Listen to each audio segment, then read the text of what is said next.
In Chad, banned demonstrations turned into a bloodbath. On Thursday, security forces opened fire on demonstrators in the country's two largest cities, killing at least 60 people and wounding hundreds.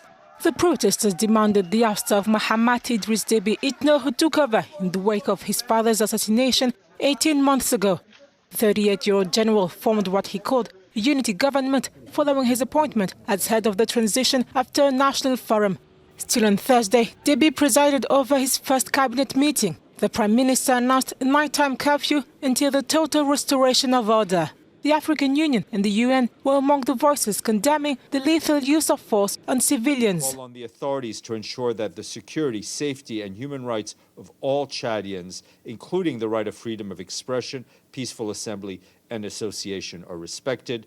We also call on all parties to refrain from violence or excessive use of force and to remain committed to the spirit of dialogue in the interest of peace and stability in the country. According to witnesses' testimonies, demonstrators began to blow whistles at 3 a.m. all over the capital.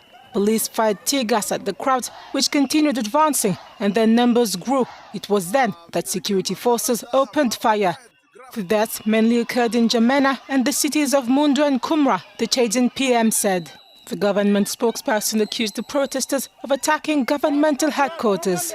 We want justice, this protester says. Macron, take heed, listen to the voice of the people. Today, if we are doing this, it's because of you, France. Over 300 people were wounded, and witnesses say some arrived at the hospital bearing signs of torture. On this footage, an ambulance is being fired at as medics try to tend to victims.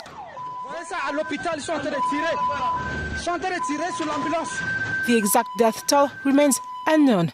Victims include journalist Narcisse Oreje, who was struck by a bullet.